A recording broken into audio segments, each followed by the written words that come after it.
The fall of Adam and Eve. In the Garden of Eden, everything breathed peace and fullness. Trees offered ripe fruit without effort. Rivers sang softly, and Adam and Eve walked beside God like dear friends in easy conversation. There was no fear, no shame, no secrets. Everything was very good. But a different voice appeared among the creatures, the serpent, the craftiest of all that God had made. It didn't come with threats or shouts. It came with a seemingly simple question, loaded with subtle poison. Did God really say you must not eat from any tree in the garden?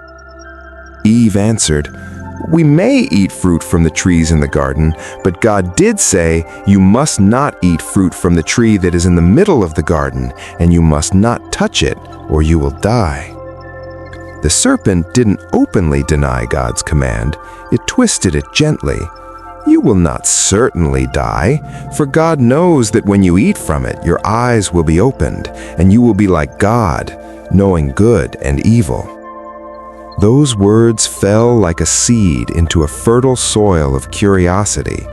The woman looked at the tree. Its fruit seemed good for food, pleasing to the eye, and desirable for gaining wisdom. She took some, ate it, and gave some to her husband who was with her, and he ate it. In that instant, the veil of innocence tore. Their eyes were opened, not to greater light, but to the nakedness that had never bothered them before. Shame flooded their hearts like a cold wind. They grabbed fig leaves, sewed them hastily, and made coverings for themselves. The garden, once a home of total trust, now felt like a place where hiding was necessary. At dusk, they heard the sound they loved, the Lord God walking in the garden. Before, they would run to meet him. Now they hid among the trees. God called with a calm voice that pierced the silence. "Where are you?" Adam answered, "I heard you in the garden, and I was afraid because I was naked, so I hid." God asked, "Who told you that you were naked? Have you eaten from the tree I commanded you not to eat from?" Adam said, "The woman you put here with me, she gave me some fruit from the tree, and I ate it."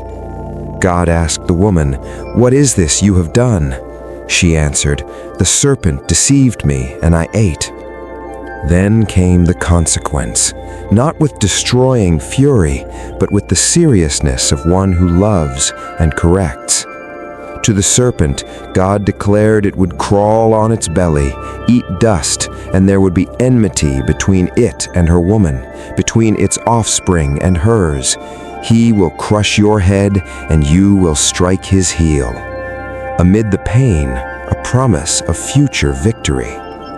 To the woman, he would greatly increase pain in childbearing. In pain, she would bring forth children.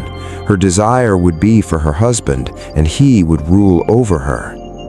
To the man, because he listened to his wife and ate from the tree he was commanded not to eat from, the ground would be cursed. Through painful toil, he would eat food from it all the days of his life. It would produce thorns and thistles. By the sweat of his brow he would eat his food until he returned to the ground, since from it he was taken. Even so, grace did not disappear. God made garments of skin for Adam and his wife and clothed them. A life was taken to cover their shame, a quiet sign that God's love continues even when we fail. Finally, God said, "The man has now become like one of us, knowing good and evil. He must not be allowed to reach out his hand and take also from the tree of life and eat and live forever." So he drove them out of the Garden of Eden to work the ground from which he had been taken. He placed cherubim and a flaming sword flashing back and forth to guard the way to the tree of life. What does this story whisper to our hearts? Sin begins when we doubt God's goodness. The serpent planted the idea that he was withholding something good, that his boundaries were a prison rather than protection. And we still hear that whisper, if you do this, you'll be freer, wiser, happier. But the fruit that seems so desirable brings shame, fear, and separation instead of freedom. When we choose the path that ignores God's voice, something inside us breaks. We start to hide from God, from ourselves, from each other. We point blame at others. Shame makes us sew leaves to cover up. But God never stops calling, "Where are you?" It is not a cold accusation, it is an invitation to come out of hiding.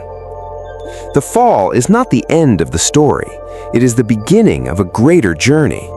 God expels to protect, so they would not live forever in a broken state, but He leaves a promise: evil will not win forever. Someone will come to crush the serpent's head. And even in the expulsion, He covers their nakedness with skins, a gesture of care that points to the sacrifice that would one day cover our shame completely. Pause for a moment.